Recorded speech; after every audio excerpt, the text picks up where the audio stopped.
everybody doing today? For the next 2 hours, I'm going to be your host. My name is Matt, the Grass Factor Martin.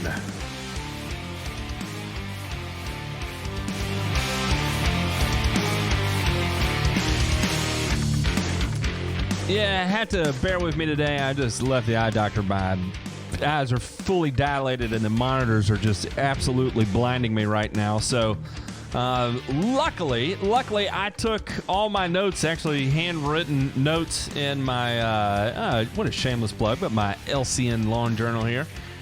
And with that, I thought I would go over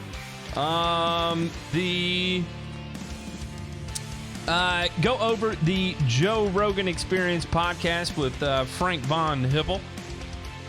There was, I listened to it today. At least I listened to the first hour, and I skimmed through kind of the second half of it to see what was discussed and what was talking about.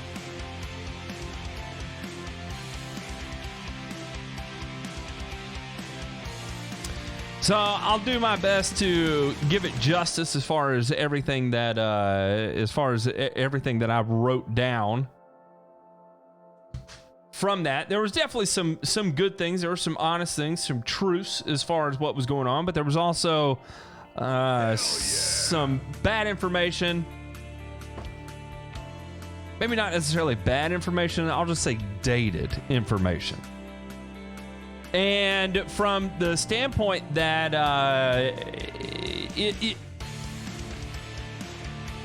it was focused very negatively without any instances of hope. And there's been a lot of change. There's been a lot of development and a lot of evolution of our industry. And I think it's important that is actually what's talked about. We know where we came from. And so we can look at where we came from, and we can look at where we are now, look at how we're continuing to change, and we can opt to see that as two ways. We can either opt to see that as a negative thing, or we can look at it as a positive thing. And I think the whole point of this whole thing, that is a positive thing that was only minutely touched on, that should be focused on more importantly, is the fact that we're not starving to death. So for those of you that missed it, Joe Rogan had on his show a guy by the name of Frank von Hippel. And this is just a little caveat here, a little note. I am personally a fan of Joe Rogan. I listen to his podcast, and they're very interesting, and they touch on a lot of subjects, and I think that's great. And he kind of offers people from a wide variety of backgrounds. I love Dr. Rhonda Patrick when she comes on. Alzheimer's is one of those things that runs in my family, and so I'm always interested in learning about it and seeing all the different advancements and how she took it even as far as to have a genetic profile done and all this fun stuff. And I think that's fantastic. I think that's all great. And so I enjoy it, and I have to say, when I listen to this, the first hour of it, and you may hear it immediately like, I can induce kind of a bit of that feeling, but I think it's important to kind of take a step back and look at it for what it is. And I think how this whole thing kicked off was Joe was talking about an issue with someone he knew who worked on a golf course as a superintendent or a groundskeeper or whatever the case may be, and they developed bone cancer, and everybody else, or a lot of people that were involved in that as well, also developed bone cancer. I attempted to do some research into this, and I couldn't find anything specifically that pointed to that happening or taking place, at least publicly, to the point where there was some sort of class action lawsuit or something of the sort. I was unable to uncover that, and so I'll go ahead and put the bat signal out. If you do know what he was talking about, you do know the specific instance, and you do know where I can read about that, I would absolutely love to do so. So that kind of leads me into the next piece of it is if we start looking at the pesticides that cause bone cancer and try and develop an understanding of what those actual products are. And I think I still think there is not a clear understanding of what specific pesticides cause that. So I came across a study here of multiple myeloma in an agricultural worker exposed to pesticides. And as we look into this and start going through this study here, one of the things we do not know is what specific products were used, right? So as far as saying that there is a causation to take place here, yes, there may have been exposure, but we don't know the level of exposure, the detail of exposure, and we don't know what specific active ingredients it was that he was specifically exposed to. Over and over, it's cited in the hypotheses regarding pesticide-induced carcinogenesis, right? And so it's hard to point at and say without a doubt. And it's not something to say that we should be lackadaisical or whatever the case when surrounding pesticides, but it's going to be hard to draw that correlation when there's not a lot of for sure, without a doubt, pinpointed things to say that, okay, we know that if you have exposure to 2,4-D over a certain ppm threshold, then you are without a doubt going to develop brain cancer. If that existed, then it would be a hell of a lot easier to have this conversation really from anybody's standpoint, whether it's me or Joe Rogan or Frank Von Hippel or whatever the case may be. But because that doesn't exist, and because I, at least to this point, and again, like I said, if anybody knows specifically what it is that they were talking about, and it can provide me some literature, some reading about that, I would absolutely love to go through it and learn more about it. And as I kind of dive into this here, and we're just now kind of scratching the surface, because that was kind of the first case in point that Joe brought up was this bone cancer study, the bone cancer scenario that was developed or correlated with the use of pesticides and pesticides on golf courses. I think it's important that we take a look at it from the standpoint of what is going to be predominantly used. And of course, this is going to vary based on where you are in the country. Case in point, the products that are going to be used in certain parts of the country, say like Maine, are going to be completely different than what you see used in North Carolina, and is going to be slightly different than what you see used in Florida, right? So 3 different areas of the country, and you kind of get a wide variety of different herbicides, fungicides, insecticides are going to be used.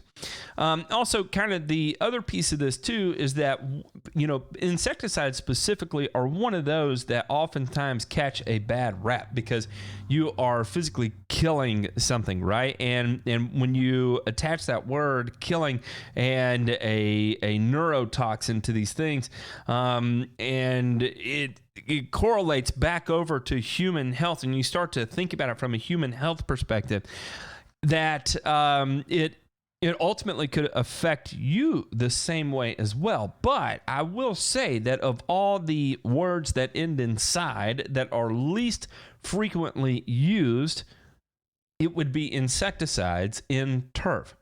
Turf, for the most part, has enough of an ecological system in play where there's not usually a significant need for repetitive, massive amounts of insecticides to be applied. And a lot of times there are certain things that can be done culturally to help correct some of these things, right? It's not to say that that is universal. Without a doubt, every golf course across America you go to, you're not going to see any insecticides applied. That's not true. You definitely will. But it's going to be in varying degrees, varying quantities, depending on what species grass they have growing there and the length of the growing season or the conditions for development for those particular types of insects. So, we'll talk about like the annual bluegrass weevil you see up in the Northeast on Poa greens, right? Greens that are on Poa annua, Poa trivialis greens. Annual bluegrass weevils are going to be a big deal. That they can cause hundreds of thousands of dollars of damage on a single course in a very short period of time. And while you may not see that in Florida, you may see something else, whether it be sod webworms or chinch bugs or something that has a similar effect that could cause significant amounts of problems. And in the big piece you have to keep in mind here is, where did we come from? Where are we now? And where are we going as we approach all this? But as the big kickoff here regarding bone cancer, I found no evidence of that story being factual. It's not to say that it isn't. I just wasn't able to find it. And like I said, if you came across it, then by all means, I would 100% be open to taking a look at it. Then the second piece of it that was brought up over and over and over was the use of heavy metals, specifically lead, mercury, arsenic. All of these were kind of repeated as finding their way into aquatic life or even mammals and accumulating and it kind of compounding as you go up the food chain. And I have to say, from a pesticide perspective, you are not seeing these active ingredients anymore. Where this may have been the case prior to World War I, prior to World War II, in today's time, you are not seeing these things used at all. Mercury as part of any insecticide, fungicide, any pesticide whatsoever is just so far long gone. Lead is so far long gone. But the first registered pesticide was a copper pesticide, copper sulfate, right? And it was noticed in its ability to control different types of molds. So it became a household product for its fungicidal properties. Now, I think this is one of the important pieces of this puzzle. The fear around the word pesticide is so extreme, and so many times what's considered is an organic approach, an organic alternative. And I've talked about this before, and we can kind of move right back into it, that when we look at the first labeled pesticide, we're looking at copper sulfate for its ability for all these fungicidal properties. Here is the thing. Copper sulfate is a registered organic pesticide. Whether you've got organic crop production, animal production, whatever the case may be, you can use copper sulfate. It is organic, fully organic. It is considered, it wouldn't be considered reduced risk because it has a very low LD50, incredibly toxic, but approved for the production of organic food. So immediately, while we look at this use of the word pesticide, but that is one that oftentimes gets overlooked and discarded as, oh, well, it's organic. It doesn't matter. It's not going to hurt you or I. In reality, that is one of the most toxic products that we could be going out with. Copper sulfate can cause significant issues. When we talk about the accumulation of metals inside the soil food web, what a contributor that can pose, especially in today's time, where we don't see lead as being one of the standpoints anymore, where we don't see mercury as being one of the focal points, one of the additive ingredients. if we're undergoing organic crop production, or whatever the case may be, or have an organic plot in our backyard, whatever it is, and we go and we're looking for one of those organic fungicides that we can get out there and go spray across our leaves and feel good about what we're doing because we're not using anything that ends in the word side. But we picked up to one of the leading contributors to metals being moved throughout our food chain currently is organic and has a long history of causing problems. So as we have this conversation here, that's what we have to focus on. That's where we came from. And when we talk about where we are now today, we're still right there in the thick of it. But when it comes to conventional crop production, let's take a look at where we've come. Yes, did there used to be lead use? Absolutely. Was mercury used? Absolutely. It's part of fumigation and all kinds of crazy things. Just unbelievably risky, terrible, horrific things we were doing. I don't want to take that away, and I don't want to say that doesn't exist. Absolutely. Where we started to where we were now, we used to do, just disastrous things.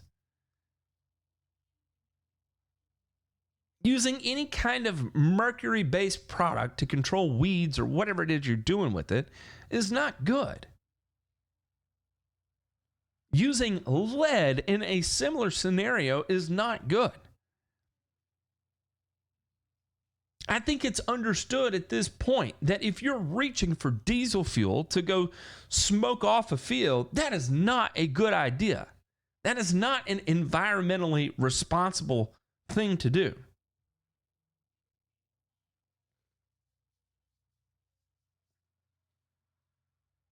But even though we've made that change from there,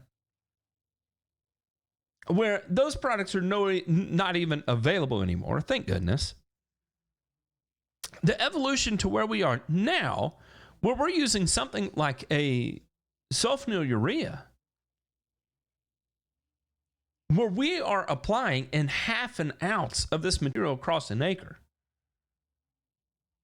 The accumulation of these types of materials in the environment are next to impossible for any resounding period of time due to the low use rate.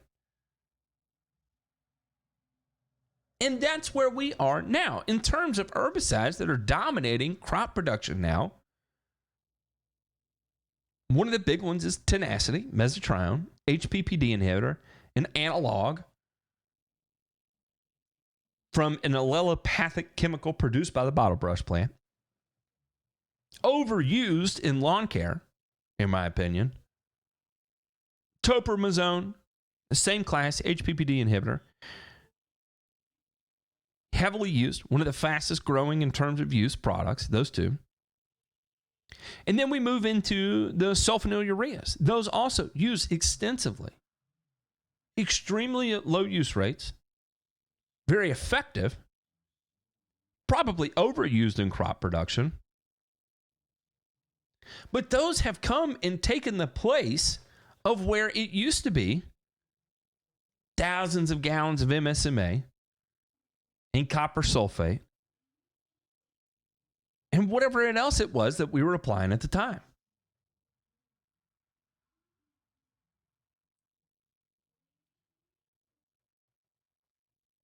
So when we talk about these metals and accumulations and and systems that have created these problems,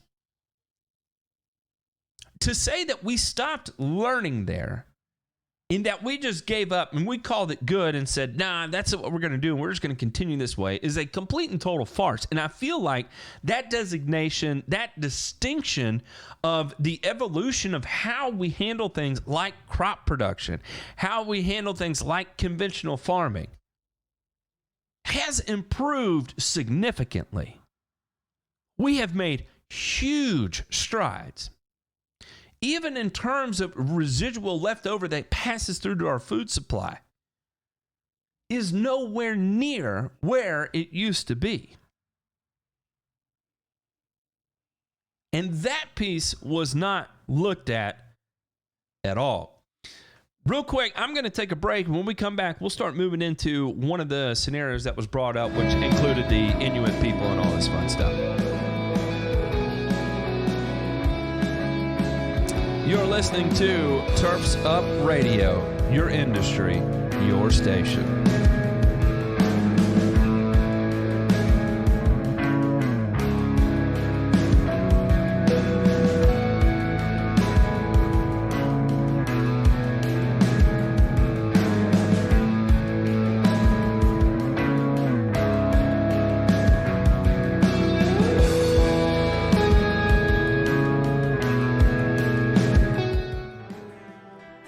It's Brooke Ford, host of The Green Veteran here on Turfs Up Radio.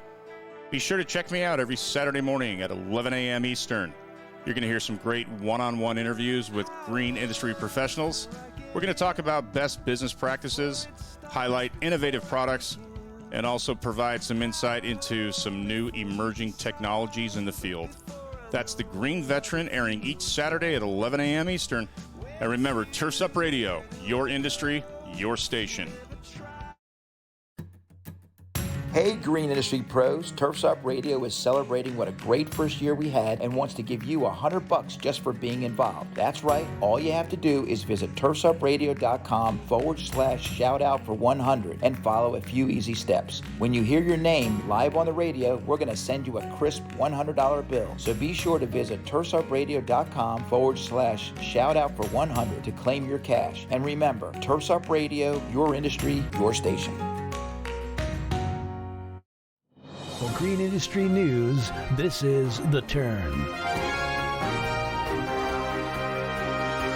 Live from the Turfs Up Radio studios in Louisville, Kentucky, with coverage across the country and across the street, also across the room. Live from the Turfs Up Radio news desk, I'm Steve Anthony. In the news, Buffalo Grove, Illinois. Profile Products announced the acquisition of the erosion control and seed businesses of HydroStraw. The transaction includes all HydroStraw erosion control and seed product lines, as well as the company's Rockford, Washington production, plant distribution center, and employees. The acquisition will strengthen Profile's ability to meet a wide variety of customer products and service needs. In addition, Profile gains new manufacturing and distribution capabilities in a strategically important market with the acquisition of HydroStraw's facility in Washington. The strategic operation location will support Profile's ability in the western United States to further develop fiber manufacturing and rolled erosion control product technologies while increasing product capabilities. The acquisition augments Profile's erosion control technologies with HydroStraw's hydraulic mulches, equipment, and seed businesses, complementing Profile's range of products including FlexTerra High Performance Flexible Growth Medium HP FGM, Proorganics Biotic Soil Media BSM, and Base Mulch Hydroseeding Solutions. HydroStraw's products also align with Profile's environmentally friendly approach to erosion control by offering non-toxic and biodegradable solutions. HydroStraw has established a strong market presence with products, service, and technology that fit well with Profile's product portfolio and corporate culture. By combining respective products and technology, the acquisition advances the mission of delivering a full range of solutions and services to assist customers with their turf establishment and erosion control requirements. I'm Steve Anthony for Turfs Up Radio News. Now, with your Turfs Up Radio Sports Report, here's Ryan Breda.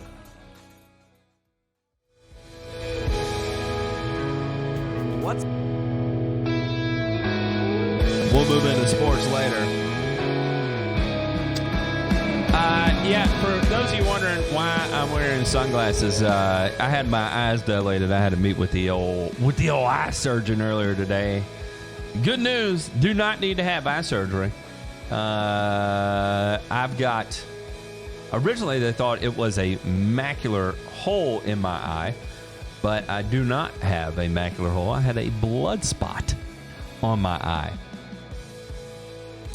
And so forgive me for looking all around like a crazy person. The polarization on these sunglasses are messing up on the visibility on my 2 lower monitors, so I have to do it on my 2 upper monitors. So if it looks like I'm staring at my ceiling, that's why. And if I have to kind of adjust my head around to look crazy, that's also why. So yeah. No surgery, just a blood spot, but burst of blood vessels somewhere in my eye. I need to work on mitigating stress, because as the eye surgeon, the retinal surgeon told me, he said, next time that ruptured blood vessel could be in your brain. I was like, boy, that's kind of shocking. So I don't know. I may go, may do a little hunting this weekend, get out into the woods and raise a little cane somehow like that. All right, so then kind of the next part of the segment that I was at least taking notes on, he was talking about his research he was doing, Frank von Hippel was doing on the Inuit people, right? And, they had lots of developmental issues, high rates of cancer, and I thought Joe actually asked a very good question on this, and he asked, do they have instances of some of the issues we face in the West, whether that be obesity or alcohol consumption, tobacco consumption, drugs, illicit drugs, in these communities that live off on these mainly aquatic diets, right? When I say aquatic, they're eating lots of fish and all this fun stuff. And the biologist said, actually, yes, they do. They do suffer from the types of vices that we often suffer from in the West. And, they have to actually keep pretty strict control on the way alcohol makes its way into the community as well. So so Joe also, made a point to ask, well, are there any cultures that are not affected by that you could then look to that live on these types of diets to show that there may be a true causation versus just a correlation? And then the statement was made, no, that's not possible, and that really studying these people cannot be done so through epidemiology.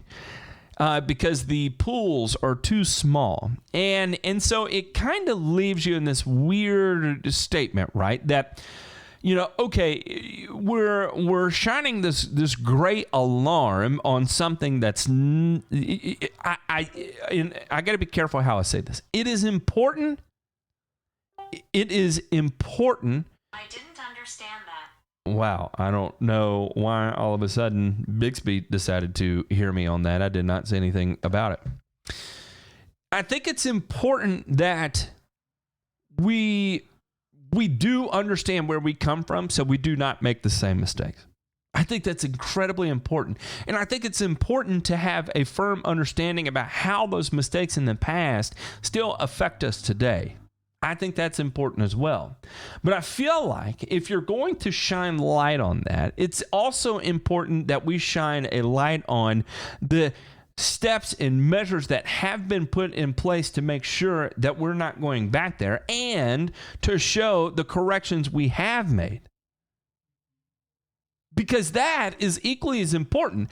Because by focusing on and telling only one piece of the story that, we ruined the environment with mercury, we ruined the environment with arsenic and lead, and it got into the food supply. Well, end of story right there. Well, does that mean no matter what I eat is going to kill me? We're all going to die? And if they state specifically these Inuit communities are the ones who are suffering the worst, who are suffering right, and they're developing all these cancers and stuff. Why is it not happening to us at the same rate? Why is it happening specifically to there? Am I not eating a fish? If I start eating fish, is it going to kill me in that way? Am I going to start dying at the same rate they are? Aren't the Japanese and their diet near the Okinawan area right there, aren't they, leading long lives? But why? And they're eating from the same oceans that the other people are in the Arctic region. So why is that not all correlating? So it's not just telling the full picture of what's actually taking place. And because the sample sizes are so small, that means the populations are small. Therefore, if there are genetic issues at play, it's going to be difficult to pinpoint one being the cause over the other. So whether we like it or not, we're actually stuck right in the middle of the causation versus correlation argument. And you can say, yes, okay, the sample sizes are too small to be looked at from an epidemiological standpoint, but are they? If that's all the sample sizes they are, does that mean it moots that whole method of scientific study? Especially if they're still living off primarily similar vices that we in the States or Western culture, or however you want to look at it, are also undergoing, that being alcohol, nicotine, recreational drug use. So I don't know. I'm not an epidemiologist. I'm not.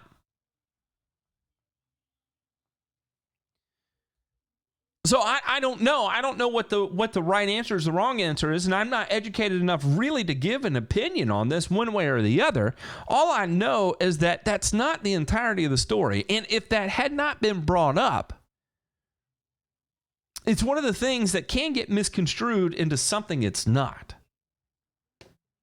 And I think at this point, what we have figured out is that while we highlighted on the first section of this, we didn't really explore it. And that's why when as we go further along into the conversation, you'll see there's less and less actual focus on what's happening from a chemical standpoint, a pesticide standpoint. It more starts hitting off into the fringe and the vast unknown of the world, right? And as we move on into the vast unknown of the world, how can we be so sure that we actually understand what's going on here either?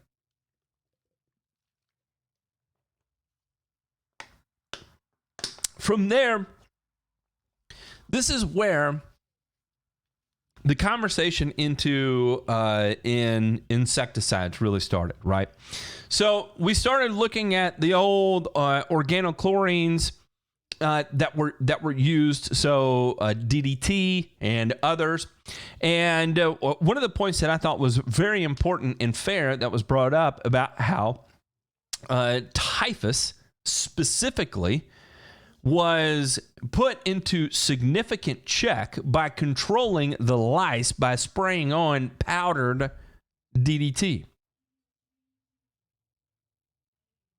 And I'm not saying that I'm advocating that we should be out there with DDT just blasting it out of a 4-inch hose and just painting the air and the trees and putting new clouds of DDT in the atmosphere. It's not what I'm saying at all. By any stretch of the imagination, I do not think that's a fair thing to state.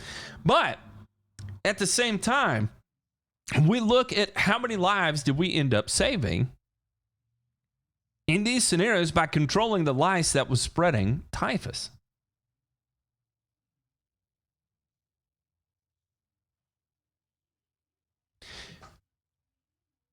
These types of insecticides that at the time controlled such a large portion of what was used, what was specifically going after there were things that would attack as many sites of action as possible.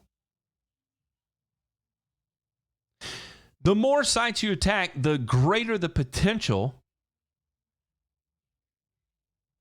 to get complete and total control of whatever it is you're going after.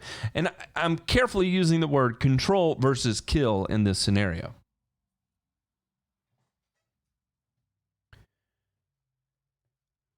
The diversification across the sites you attack by these types of products is what would allow crossover into avian or mammalian or even exoskeleton insects, right? where the same things that would cause neurotoxic effects in ants would also cause neurotoxic effects in birds and neurotoxic effects in fish and ultimately cause problems in us as well. And it was because of those original uses of organochlorines and their persistence. They persisted for a long period of time. They could provide effects. That's when we kind of revisited the drawing board on how we were going to approach these things, and we went after things that actually degraded very quickly. And this is where the conversation of Haber came in, Fritz Haber. And we made the transition over to organophosphates. And organophosphates were very quick to degrade in the environment, but they had substantial knockdown power, and unfortunately have very high knockdown power in us as humans.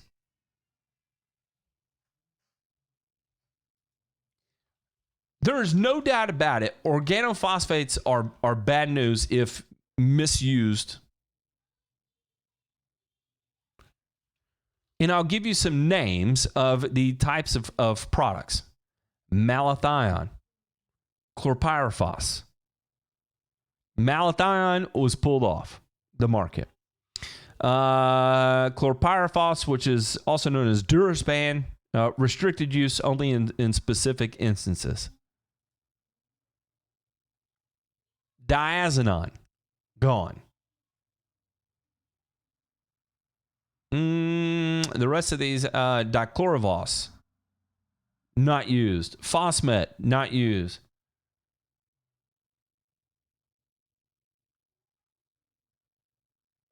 Azimethiaphos, no longer used. Turbophos, no longer used. And then there's some analogs of these organophosphates, like what is the one? Golly, acephate, which is still used, but is limited in which it can be used. I'm going to see if I can find another list, because there's definitely a lot more. Not seeing it.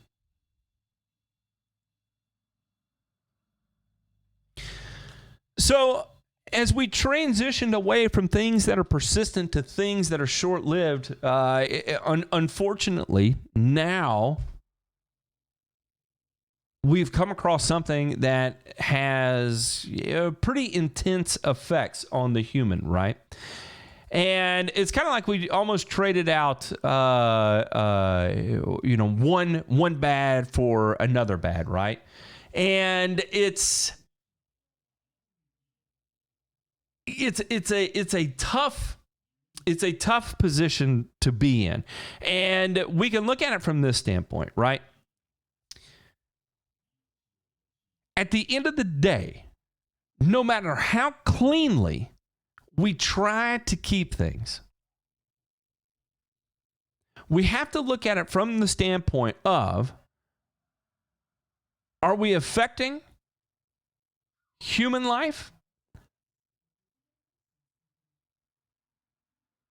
Are we conducting, quote unquote, necessary evil? Because the question would then become is, how much human suffering is considered tolerable in order to preserve instances of use of these types of products that may be an organophosphate, that may have some degree of potential of causing human harm. But the converse, on the flip side of this, is that by avoiding to use it, you will also be exposed to some other type of human harm, like typhus. So which way do you go about it? Do you stop the typhus and worry about the exposure, or do you go the risk of exposure or forego the risk of exposure? And you see what I'm saying? It's a tough position to be in, and I don't think there's a right or wrong answer, really. It's not my call to make. I don't have the education to stand here and act like I even deserve to have an opinion on this. No, I do not have pink eye. I had to have my eyes dilated. I've got blood in my eye, and the surgeon had to go look at it. And so anyway, with them dilated, my monitors are so bright they blind me. And plus, I've got a window right behind my monitors too, that is right at the afternoon sun right now. So that's why I have to do this. So I don't know. I kind of keep going back to it because the whole time I was listening to it, I wasn't frustrated by any stretch of the imagination, but I constantly felt like, you know, it's a lose-lose situation no matter how you tend to look at it. So, and I'll give you an example that the point that typhus was such a bad deal that during the Crimean War, this was a statistic that was stated that typhus had a 70% death rate.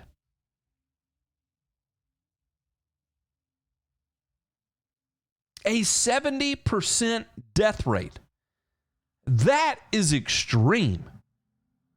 What do you do at that point? If you have the opportunity to come in and use a product that is an organophosphate, or in this instance, an organochlorine like DDT, and you have to make that calculated decision that, okay, we can continue to suffer from this disease, typhus, that is inducing death at a 70% kill rate, or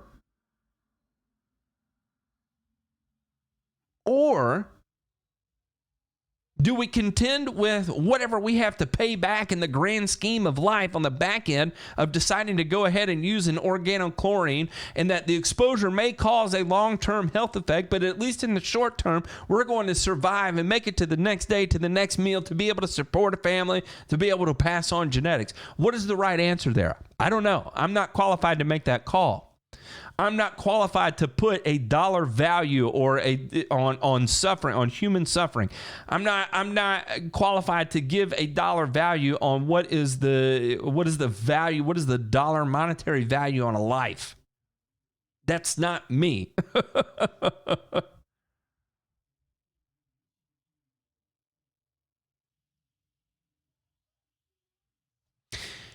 Then, as the conversation kind of moved on, it you know, what was talked about was nitrogen early. So this is going to be, you know, pre-World War I. You know, nitrogen at the time was, a lot of it was brought from Chile, from caves, whether it be guano, Chilean nitrogen. If anybody's ever heard of that, this is kind of old school. Chilean nitrate is what it is, and Chilean nitrate is a mine source of highly soluble nitrogen. The active ingredient is sodium nitrate. Sodium nitrate. 1502, right? And that was the hard part, was it all coming from there, mined from there, one, finite source, but two, mined from there and had to be distributed throughout the rest of the world. And that can be a very timely thing, especially at the time when you're having to ship it from Chile to China, for example. Or you're having to ship it from Chile to Canada, for example. And it wasn't like we had the big tankers at the time where we could load up 100,000 tons on a vessel, or 500,000 tons on a vessel, and move it across the ocean lickety-split. It just didn't exist at the time. And so when they talk about Brandon,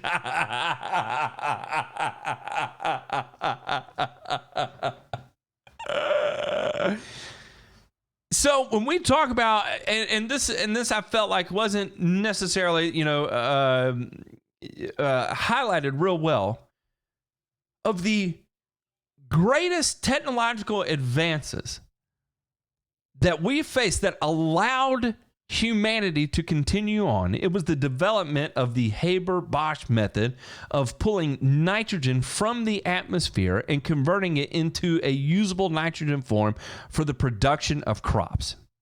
If that never would have happened, we would have starved to death years ago, decades ago. We would not be sitting in front of the computer. We would not be listening on the radio. We would not have our headphones in our ears right now having these conversations, because we would have a fraction of the percentage of the population that we have now, because under no circumstance whatsoever would we be able to produce crops at the rate we do.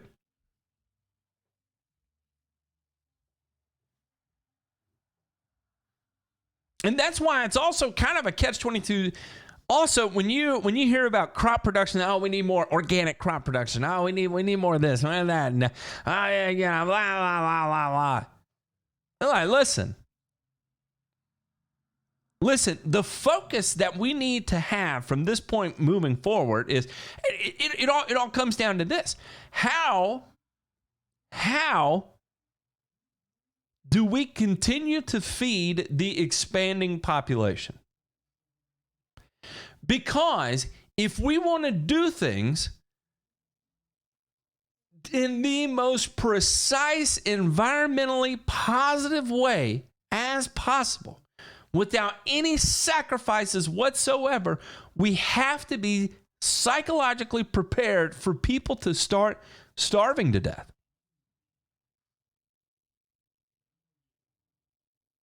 And I'm not saying it's fair to the environment. I'm not saying it's fair to anything. It's not, like I said, I am not qualified to give an opinion on this. The only thing I can do is tell you exactly what situation we would be in. And it is nothing fun about that at all. I don't like the idea of having to be in that type of situation. It's brutal. But that is the situation. We would all have to be mentally prepared to watch people starve to death. Not good, not fun, but that's where we are.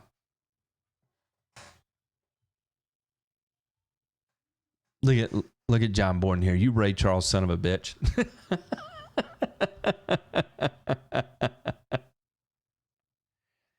Ray had a comment here. The social engineers are anti-people at their core. As long as engineers are spared the fate they condemn others to.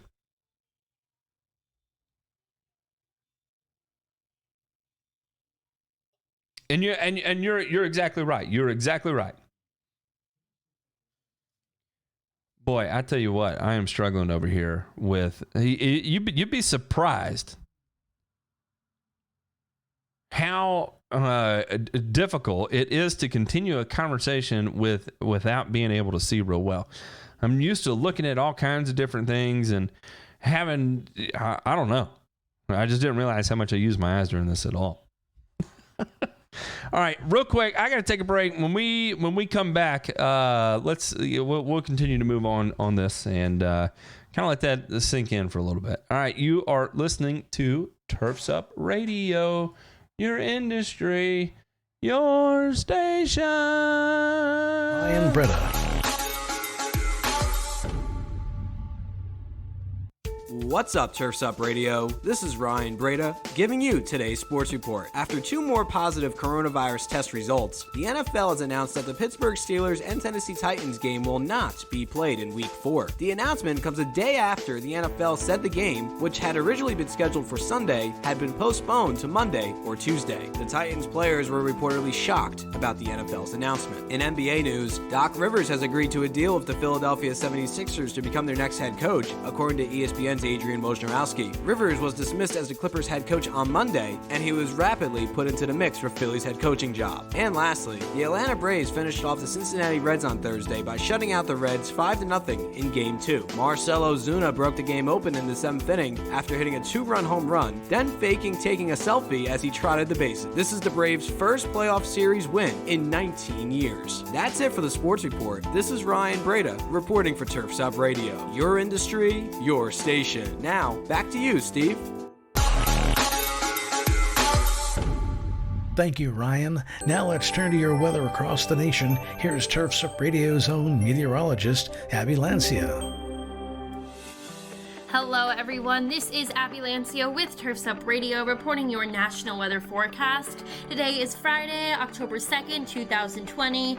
The Midwestern region is going to be pretty chilly today in areas like Minneapolis, coming in around 49 degrees, and Chicago at 54 degrees. There will be a mix of some sun and clouds, but overall it will still be pretty cool. In the southeast, we're seeing some very pleasant weather today. Temperatures are going to be in the high 60s, low 70s in areas near Raleigh and Atlanta. We do, however, have a chance of some storms around the southern tip of Florida, 83 degrees today in Miami. Up in the northeast, we have a chance of showers starting in Maine, going down to parts of northern Ohio and the northern border of Pennsylvania. A little cooler in this region today as well. New York City at 62 degrees. Out west again, not seeing any rain in the forecast. Temperatures still reaching 100 degrees in some places, some areas passing that mark. So another hot and dry day. Again, this is not what we need considering the existing wildfires we've been seeing in California. And that is it for today, everyone. This is Abby Lancia with Turf's Up Radio, your industry, your station. Have a great day, everyone. Thank you, Abby. That's it for the latest in green industry news, weather, and sports. To hear more and get the daily updates sent to your phone, be sure to download the Turn podcast on your mobile device. That's Turn for Turf's Up Radio News. For Turf's Up Radio, I'm Steve Anthony for the Turn.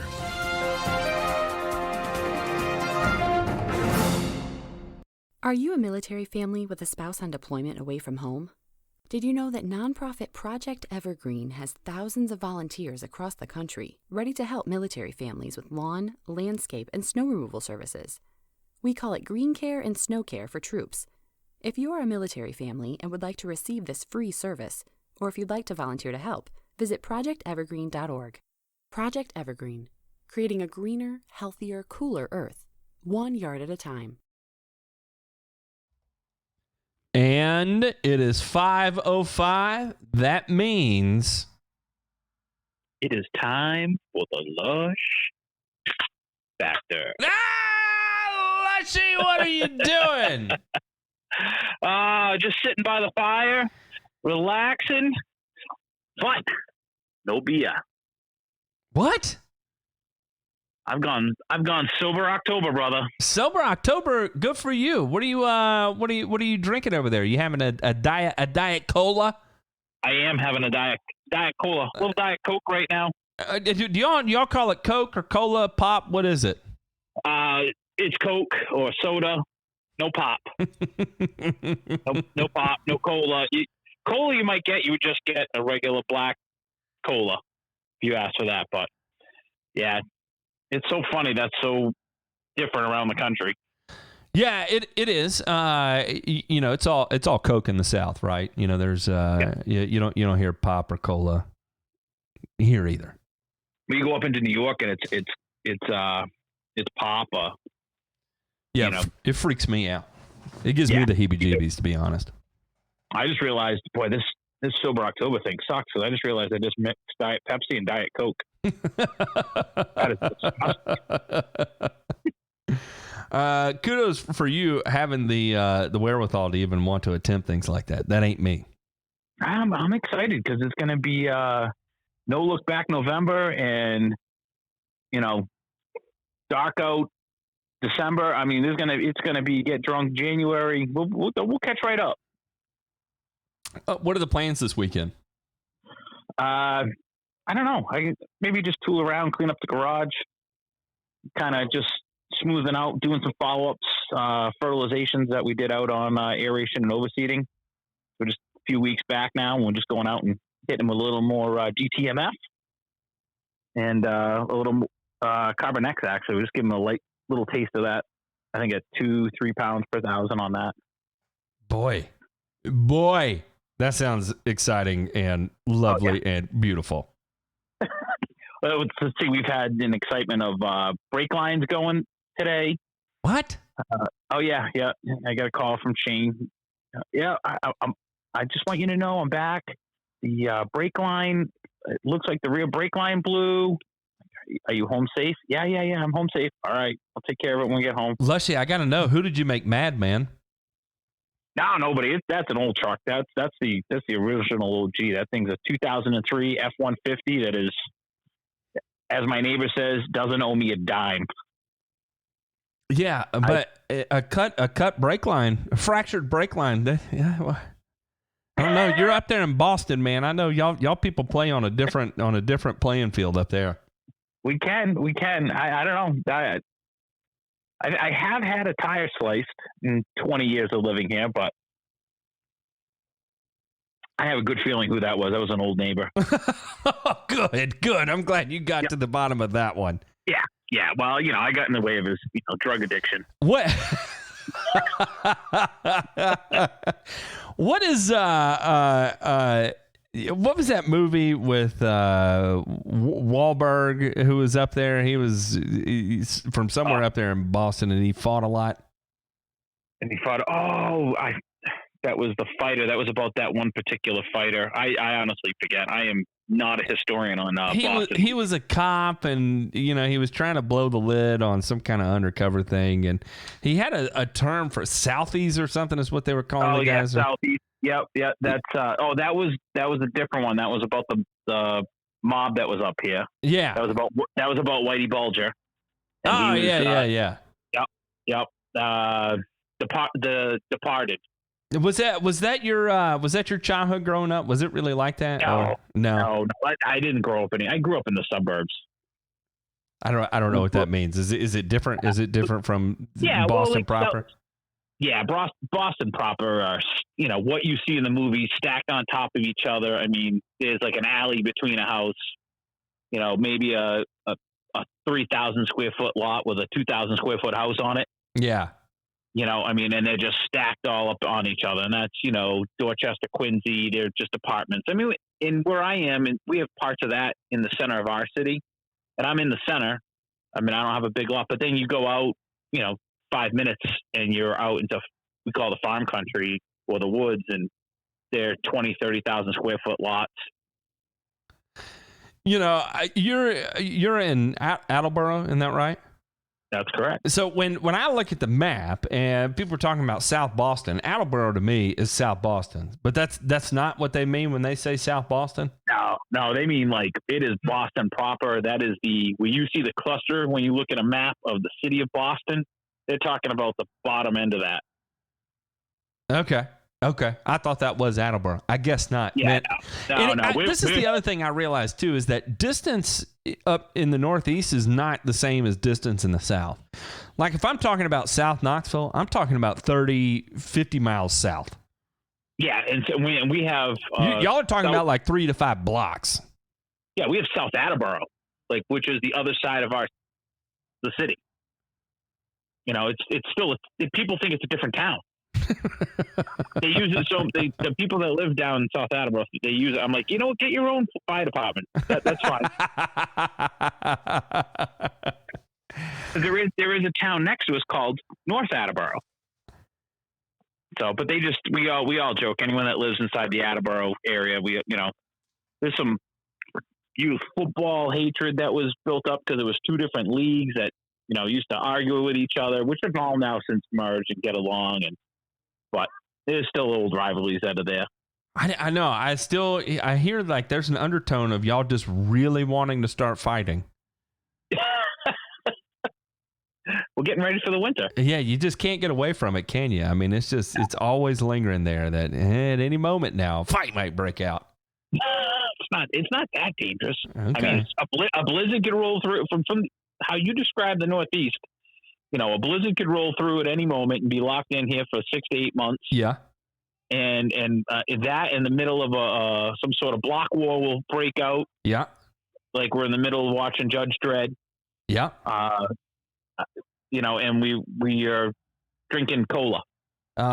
Cola, pops, polar bears, Arctic circles. It's coffee. It's coffee though. You gotta have iced coffee. Iced coffee. Dead of winter, I need my iced coffee. Yeah, high winds. Lobsters just roaming the streets, clipping people's Achilles tendons and.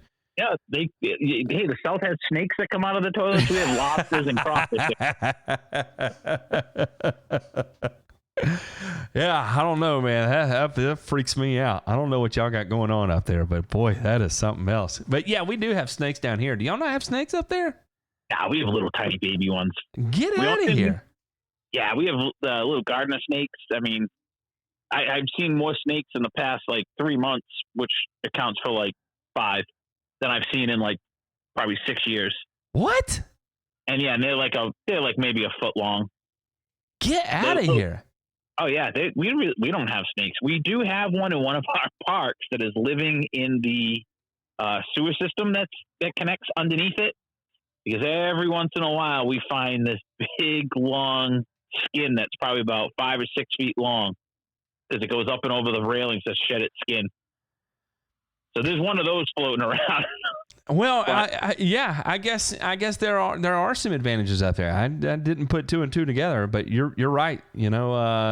Snakes do like warm weather, and you definitely don't have an abundance of that. No. I haven't looked to see. I think we're in the 60s right now. Yeah, to be honest, it was cool today, man. I got up this morning. It was 48 on my way into the office. I think we're in the 70s now, or at least close to it. It's nice, cool, comfortable right now. Absolutely loving it. It's 64. Look at that. Yeah, there you go. How about them apples? We got a little fire going, burning up all the debris from the yard. Are you burning leaf debris? Yeah, leaf debris and all the there's a little bit of die-off on the abrevieties. Here's a question for you. Okay. I threw on the Discord.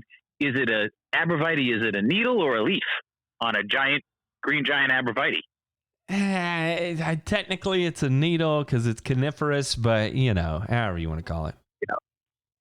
So, yeah, I had a lot of dieback from this drought this summer.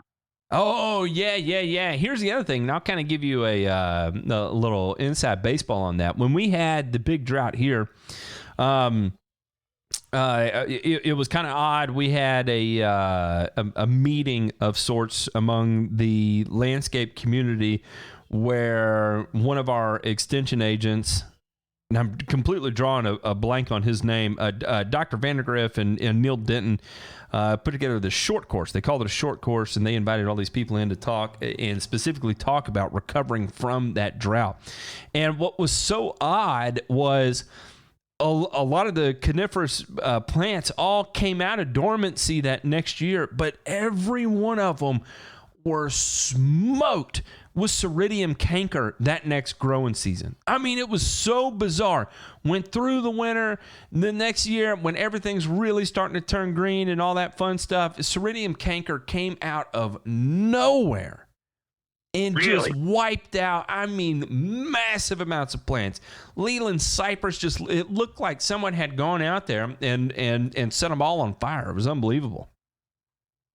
That's weird.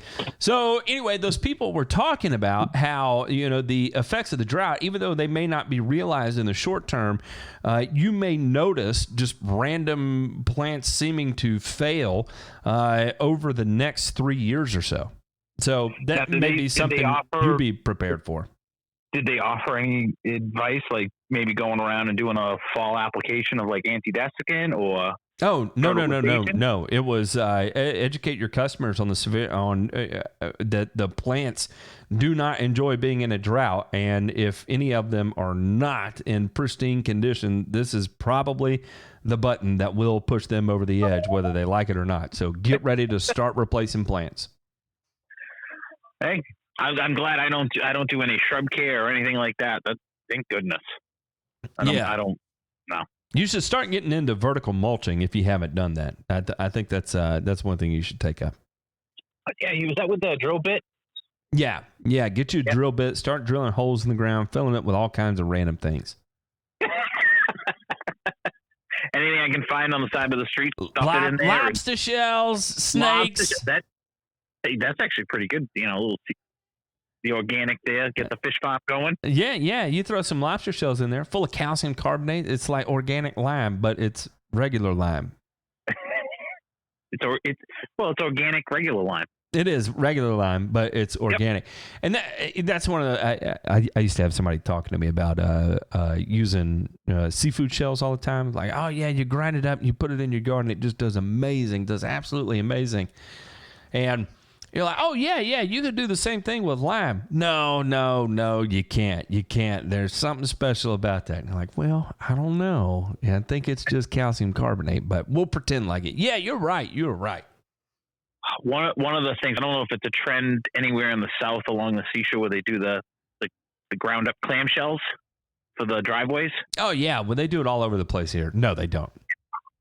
Oh, stinks. You get a load of that. Ooh, I want this. I want to put this in my driveway. Sure, no problem. You get the call about 2 days later. Hey, this really smells. Yep. Need a good week and a half of heat, and it'll bake right out. Don't worry. Yeah, it was alive at one point, relatively not too far from now.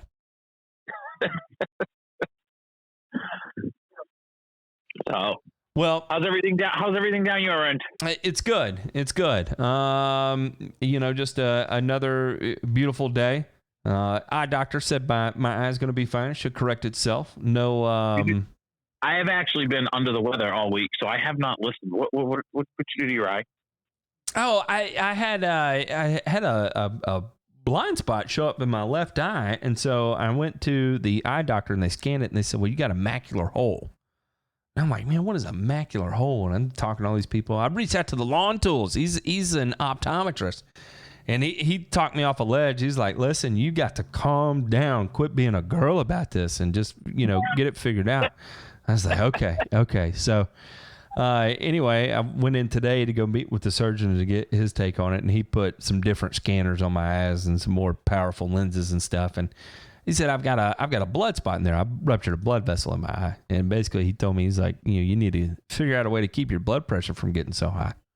I was you need to settle down now. Yeah. He was like, how old are you? I was like 34. He was like, you're too young for this, man. Learn to take care of yourself. I was like, yes, sir. Okay. Oh, wait. Don't let us Asami hear that you're supposed to calm down. Yeah, right. And then I called the Lawn Tools afterwards and was like, can you believe this? He told me to take care of myself. Can you believe that? Of all the things he could told me to take care of himself. He's like, yeah. Jordan was like, yeah, you need to pull your head out of your ass and start learning to take care of yourself. I was like, oh okay, I'll do It's that. amazing what you can discover on the Discord. I mean, if there's a problem, there's someone on there that can figure it out. I mean, and it's the lawn Discord. I know. You need a programmer. We got you covered in programmers, software development, software sales. If you need an airplane, we got a guy that can build you an airplane. We got a guy that can build you an airplane. Then we have helicopter pilots. We got a helicopter pilot, geneticists, you name it. I mean, it is all right there.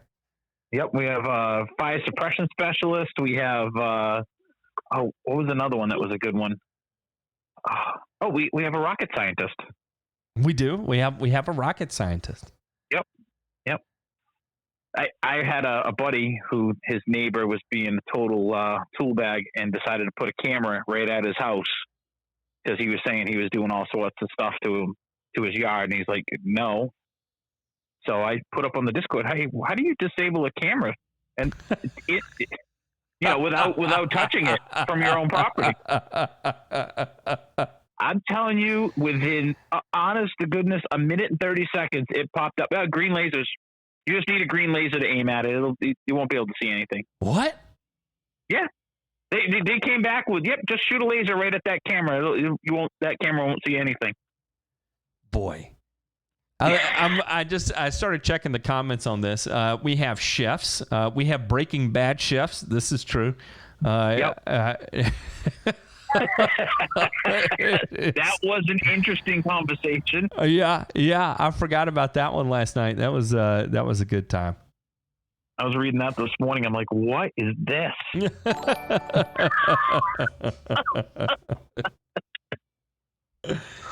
Well, Lushy, thank you for calling in. I wish you the best on Sober October.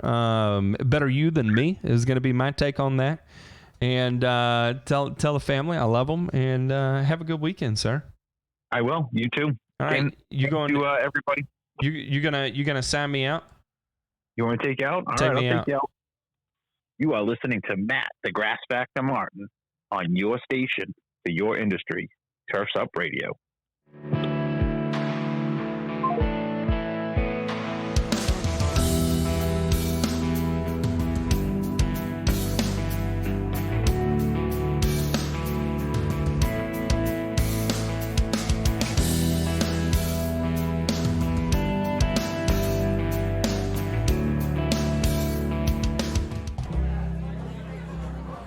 Hey everybody, this is Hecubus from the Nightcap. I'm just sitting here relaxing within the vault with my friends and a tasty, tasty pint. You should stop by and listen in sometime. I'm here every Monday through Friday, 8 to 10 p.m. Eastern, live only on Turfs Up Radio. Your industry, your station.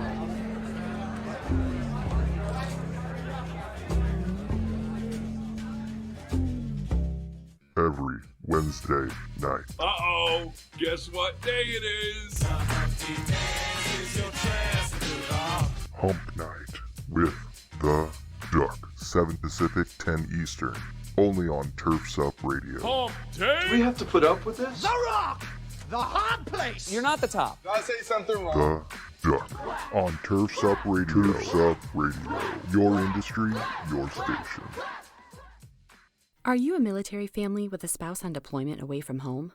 Did you know that nonprofit Project Evergreen has thousands of volunteers across the country ready to help military families with lawn, landscape, and snow removal services? We call it Green Care and Snow Care for troops. If you are a military family and would like to receive this free service, or if you'd like to volunteer to help, visit projectevergreen.org. Project Evergreen, creating a greener, healthier, cooler Earth, 1 yard at a time. Hey, landscape pros, are you tired of digging through rocks and roots and breaking shovels in the process? Then it's time you checked out the Geo Ripper 616. It's a landscaper's dream with the Makita 6 Series 2-cycle engine producing over 4 horsepower of raw performance. The 616 digs deep in up to 16 inches of the toughest soils. Lighting, landscape, and irrigation contractors already love this improved lightweight trencher with its ability to get in and get out faster, easier, and with less ground disturbance. And you will too. This redesigned Geo Ripper 616 comes with 2 heavy-duty digging chains and a whole mess of helpful extras. To learn more about the Geo Ripper and how it can help you out in the field, visit georipper.com today.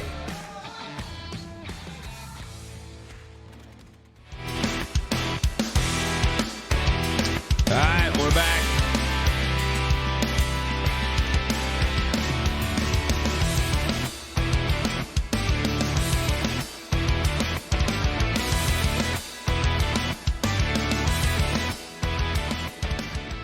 All right, kind of the last things I wanted to state about this, one of the things they brought up was the importance of IPM, as IPM kind of being the solution for all this. And while I agree, IPM is very important. Integrated pest management, when you choose to use the environment around you to help aid in controlling a lot of these things. The problem is that IPM is not 100% efficient under any circumstance whatsoever. There are still going to be a certain need, a certain time frame, and a certain example in which the only option you have in that typical situation is to reach for one of those words that ends in side.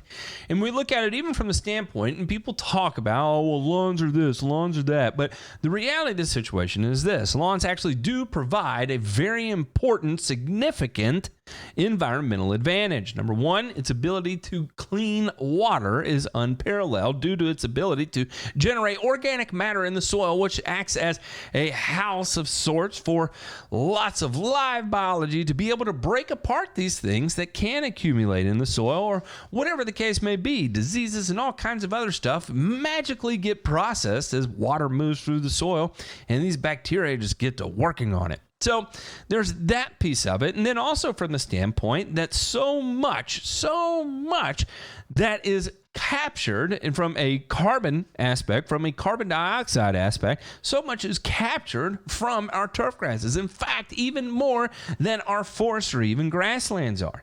So there is, as part of a diverse biological diversity, it actually plays a very important role in those types of scenarios. And so to immediately cast it off as being inherently bad with no real positive just is not fair. Or is it reality? There have been so many instances that the significant amounts of life has been and will continue to be saved through the use of sides. We think about the number of invasives. The globalization of the world, the globalization of America, the globalization of any country has brought in new predators, has brought in new invasives, has brought in new pests. And as much as we want to keep this mindset that we could just, we'll just use a little bit of IPM. We'll just release some ladybugs. It sounds good. It may make you feel better. It may make you sleep better at night. But the reality of the situation is that it is not going to provide you long-term control. You know, the fact,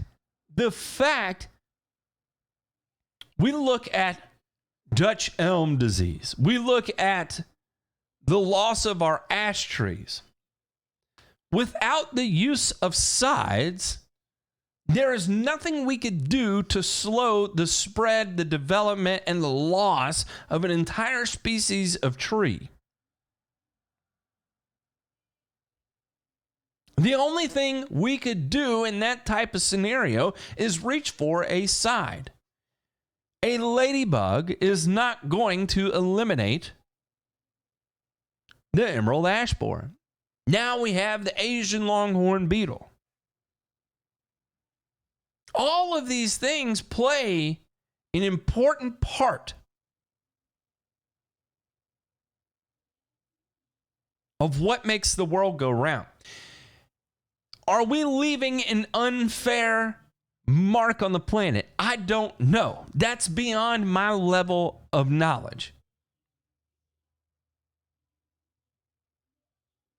Are people being disproportionately exposed to these types of things at a rate that would not be considered at a rate that would be considered oppressive? I don't know. But what I do know is that the loss of life is incredibly tragic.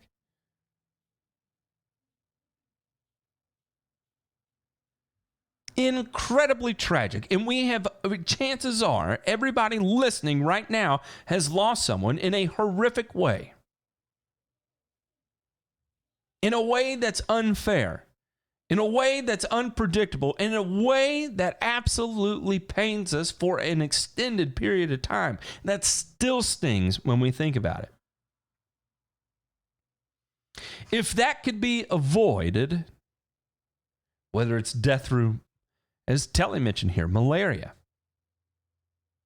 If we watch someone suffer to death from malaria, and we knew we could have avoided it through the use of a side, is it worth it in that scenario? I don't know. That's not my decision to make. In my personal opinion, would I choose to use a side in that scenario? 100% yes. And what's most important to me and for me is that I live in an area that has the freedom to be able to say yes. It fits this scenario, therefore, we're going to take these actions as a method of preserving life.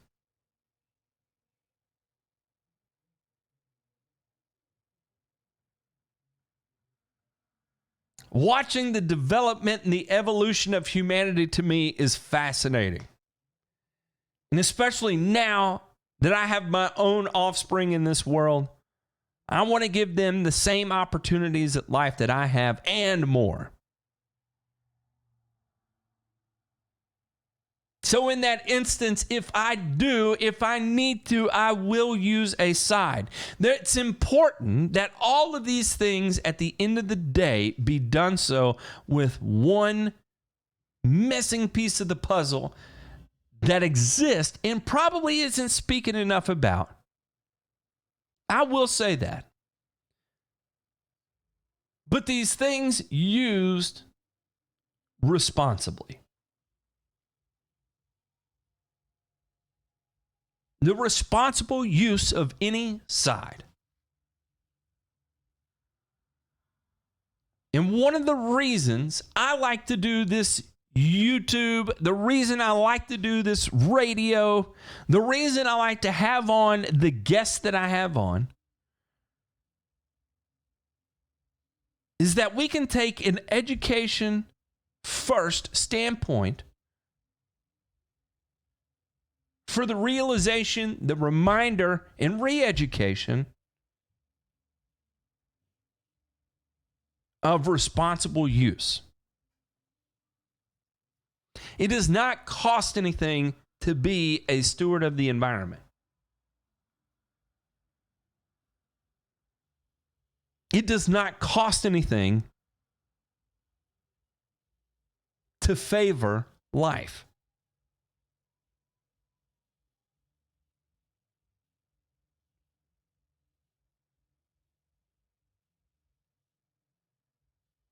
Maybe, just maybe, I'm a bit too wishful thinking. I'm too soft. Whatever the case may be, I'll take it. Maybe. I don't know.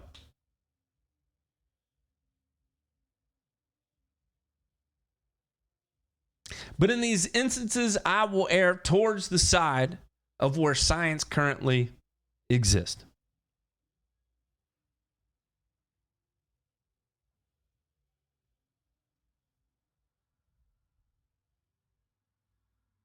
When we look at the development, and this is where things get so bizarre to me. And Brandon Falk actually brought this up. He mentioned Norman Borlaug, the father of modern agriculture. The one who standardized the crossbreeding, genetic selection of different plants to make sure that we could increase the food supply by crossbreeding and utilizing the strongest genetics to make sure we all get to eat. His name is synonymous, the epitome of the Green Revolution. Yet here we are, in the midst of October 2nd, over how much we have gained, how far we have come through humanity. And it's not perfect. I don't think anybody will make the argument that it's perfect. But because of the Green Revolution, we have been able to support life. We have been able to keep people from starving to death, in misery, and wilting away.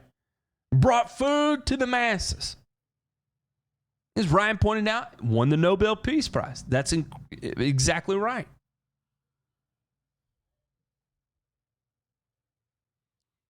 And now as we battle against the idea of taking 10 steps backwards with the Green New Deal,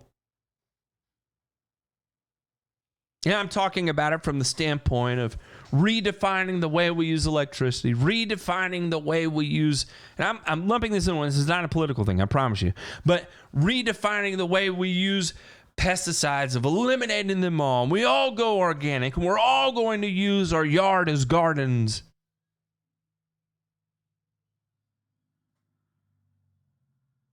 We fought so hard to get to this point. Why work so aggressively to undo it all? If we know we can sustain life where we are,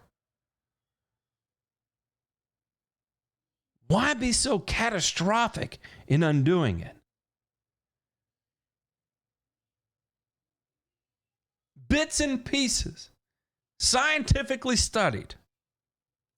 We're in the position where we can afford to put the research into it to make sure that if things we are going to undo, we undo in such a way that we do not contribute to the loss of life.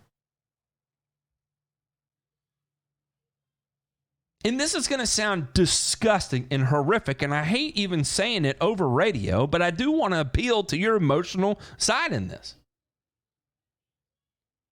Who among the listeners right now would be perfectly okay in watching potentially one of your loved ones quite literally starving to death? Who would be willing to undergo that? I can tell you right now, it ain't me. And I can tell you right now, with everyone I'm talking to, it ain't you either. In fact, everybody I know in the green industry are some of the hardest damn fighters that I know. From sun up to sundown, absolute frickin' scrappers.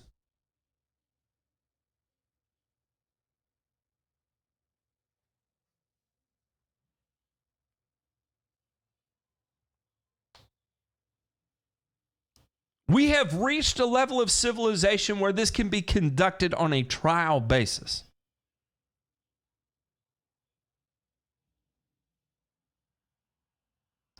Let's start there. Let's continue to evolve. We've evolved to this point. We've learned how not to make the mistakes of our past. As we continue to develop, we understand where we can use things and where we can't to mitigate our environmental impact. We are progressing in the right way. It's progress, not perfection. The elimination of the word side, without a doubt,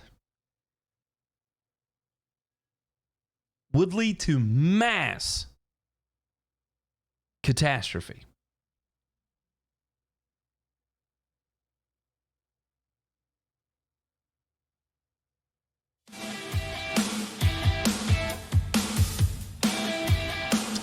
All right, real quick, I got to take a break. When we come back, we got one more segment here. I think I'm done talking about the Joe Rogan thing. I'm going to scan through the second half of that podcast and see where it ends up going. Maybe listen to it a little bit more in depth.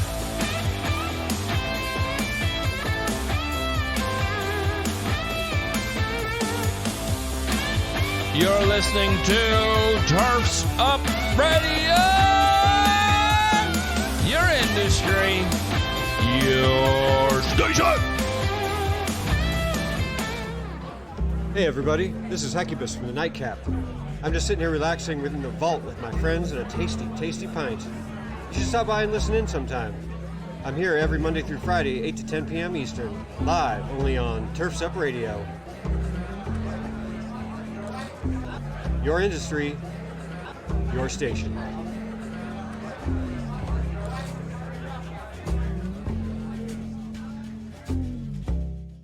Every Wednesday night. Uh-oh, guess what day it is? Hump Night with The Duck. 7 Pacific, 10 Eastern. Only on Turfs Up Radio. Hump day? We have to put up with this? The Rock! The hard place! You're not the top. Did I say something wrong? The Duck. On Turfs Up Radio. Turfs Up Radio. Your industry, your station. Are you a military family with a spouse on deployment away from home? Did you know that nonprofit Project Evergreen has thousands of volunteers across the country ready to help military families with lawn, landscape, and snow removal services? We call it Green Care and Snow Care for troops. If you are a military family and would like to receive this free service, or if you'd like to volunteer to help, visit projectevergreen.org. Project Evergreen, creating a greener, healthier, cooler Earth, 1 yard at a time. Hey, landscape pros, are you tired of digging through rocks and roots and breaking shovels in the process? Then it's time you checked out the Geo Ripper 616. It's a landscaper's dream with the Makita 6 Series 2-cycle engine producing over 4 horsepower of raw performance. The 616 digs deep in up to 16 inches of the toughest soils. Lighting, landscape, and irrigation contractors already love this improved lightweight trencher with its ability to get in and get out faster, easier, and with less ground disturbance. And you will too. This redesigned Geo Ripper 616 comes with 2 heavy-duty digging chains and a whole mess of helpful extras. To learn more about the Geo Ripper and how it can help you out in the field, visit georipper.com today.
All right. Yeah. So if anybody wants to read more about that, is the Frank von Hippel episode. And like I said, I got no problem with Joe Rogan. I listen to him all the time.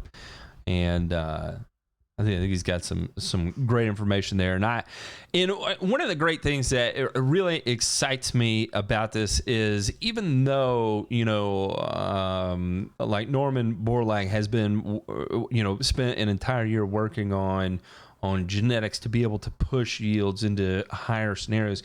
At the same time, a lot of that genetic work too is being able to selectively breed crop varieties that require less of the sides in order to grow, which is kind of a great thing. And that's where research really is taking us, right? It's really moving us into a direction where plants are a bit more self-protecting, self-policing, if you will, because they have these genetic differences, these genetic advancements to be able to tolerate these types of things. And realistically, we have a select group of players in the turf industry that are also doing the same thing. Now, you have to remember, the funding in this industry, in the turf industry, is not the same as agriculture. Remember, agriculture in its whole is probably the largest industry globally right now.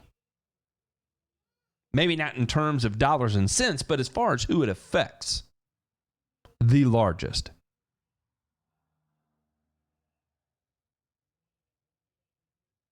Because there are still people who live without technology, albeit few, very few. But there's nowody that does not live without food. And so it's an important part. And though it is nowhere near of the same level of importance of what we do as turf managers. At the end of the day, can you go without a nice lawn? Yes. But the one part we cannot forget, and we should never devalue ourselves on, is that it's also important. It is also important to understand that in a modern technology, in a modern world, we do play a point of significant importance, and that significant importance is environmental. And so when we're talking about cleaning up the environment, remember, well-managed turf plays a significant role in cleaning things up. And so what we will see, and this is actually taking place, it's just it does not have the funding that the major industries like agriculture has, is genetic advancement in turf.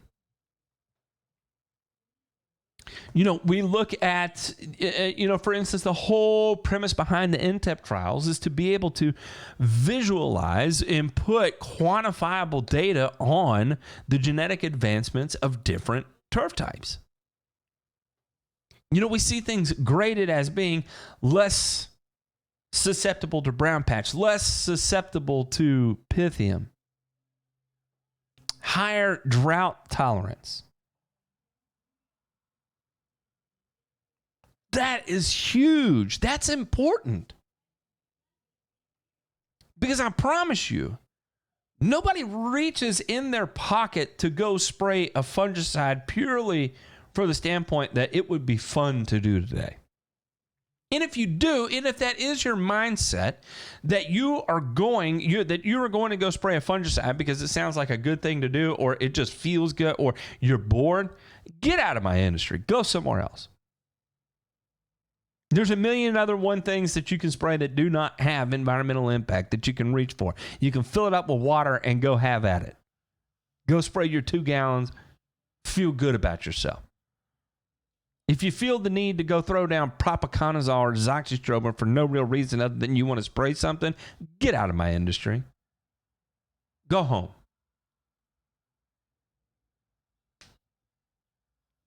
Pull your head out of your ass. Grow up. There are bigger things at play here. And putting us all in a shit position for no other reason than to tickle your pickle is just an incredibly dick move. Excuse my language.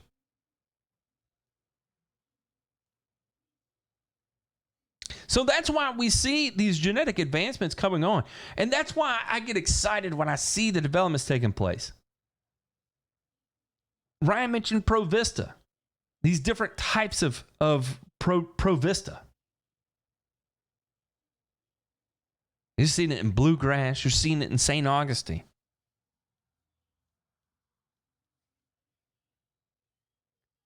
Higher genetic color, deeper genetic color. Performance metrics at less inputs. You're maintaining density at lower inputs. Maintaining color, greater genetic color. It's just naturally greener. And the greening response to fertilizer isn't there. You want to talk about curbing someone from using fertilizer? What if there was no color response difference between applying fertilizer and not? And you still have the same level of density. That's pretty exciting, right? That is where we're headed.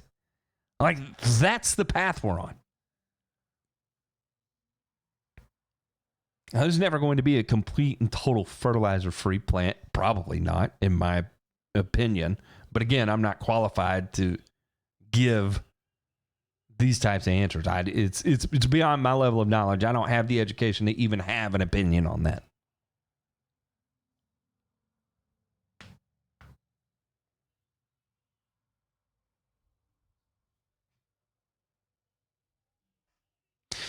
And the way this is going, for instance, is, the turf development farm in Tifton, Georgia. Obviously, with Scott's Miracle Grow, with the ProVista series.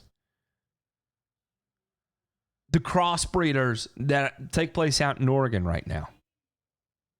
We are trending in the right direction.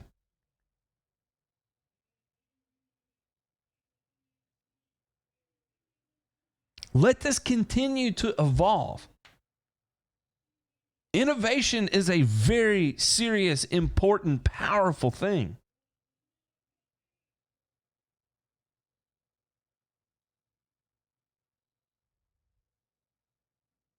We will get there. We're working hard on it.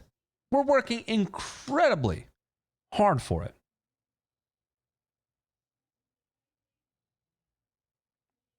And I have to say, we have some of the brightest minds in the industry going hard in the paint, full time, 24/7 to get things like this done. We have reached a part, we have developed enough as a society where we can take these incredibly bright people, lock them in their preferred dungeon of choice, and let them just vomit their brains onto paper.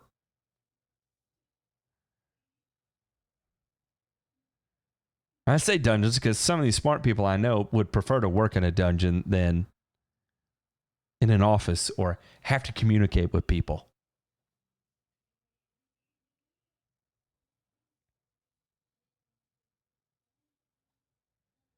Ryan said genetic modifications are now possible. They aren't perfecting the product, just the process right now. That's right. That's why you don't see people coming in and just crispering up all kinds of different plants right now and releasing them out to the wild.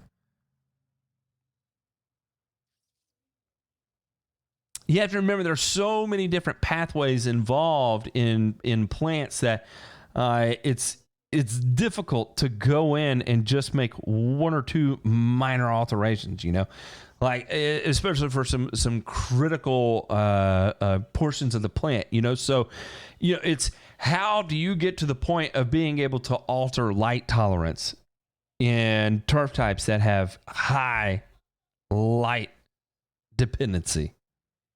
You know, the fact of look at where we've come with Bermuda grass. Moving from common Bermuda to mid-iron Bermuda to TIF Sport. Some pretty significant changes there that took place. We look at where we are now with TIF Tough and TIF Grand. TIF Grand, darker genetically, slower growing, less reliance on light. It's not perfect. It's not growing in the deep shade. But it's doing pretty damn well compared to the other Bermuda varieties. You're kind of in the same place with, what do you call it? TIF Tough. It's doing well with less light. We're getting there. We're trending the right way. And I feel like at the end of the day, and I tend to say this a lot, but it is our responsibility. We are in this together, and it is our responsibility to pick up as much of this knowledge as we possibly can. So when we are ever in a situation where we may be sitting across from someone like that we can explain to them, you know, listen, that's where we were. And look where we are now. And can you not say that is a significant positive change that we have made, Dr. Von Hippel? And with the significant change, are we not trending in the right direction? And if there's anything we need to change right now, can we have the conversation about what's possible and possibly changing right this moment that is going to cause the absolute zero in terms of loss of life?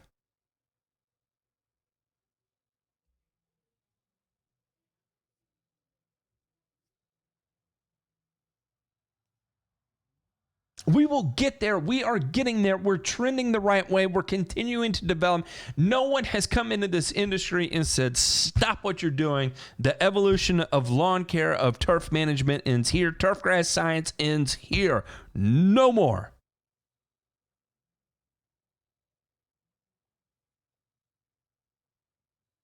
No one is saying that. Everyone is actively dumping time, money, heartfelt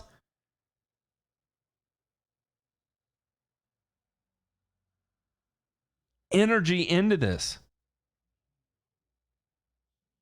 Yeah, I feel like with us, if we can bear the brunt of that, if we can wear it all on our shoulders and we continue this conversation with people such as Dr. Von Hippel,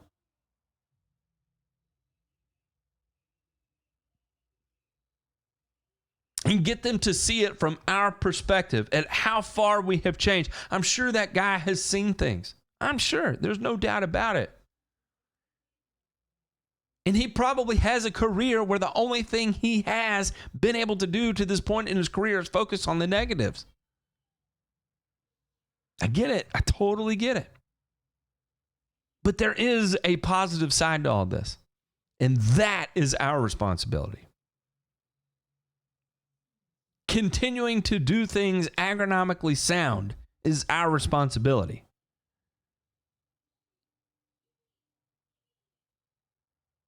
Understanding our own environmental impact, understanding our own responsibility for being a steward of the environment. Because remember, when we get that certification card, when we get that license affords us significant power.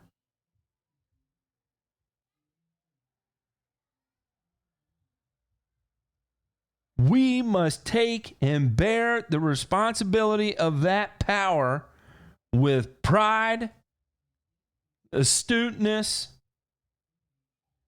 in an intense level of focus.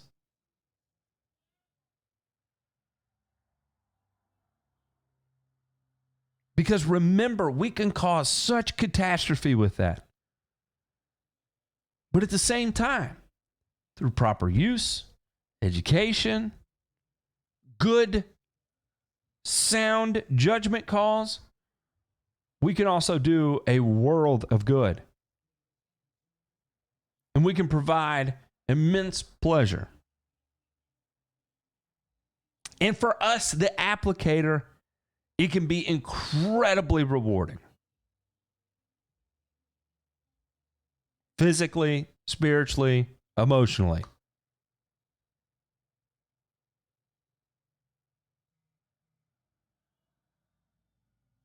So as you go on to the weekend, I hope you have a fantastic weekend. And if you find a moment of free time, I ask you, pick up a book, read something, learn something new each and every day. Each and every day, learn something new.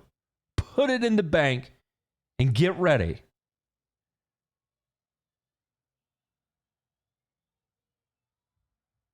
Because it's our time. We have reached the time to share the positive that is our industry. Thank you, everybody, for listening today. We'll see you on Monday. Same damn time, same damn place. If you feel like tuning in on YouTube Sunday night, 8 p.m., I'll be doing a little live stream. Good old Rocky Top, Tennessee.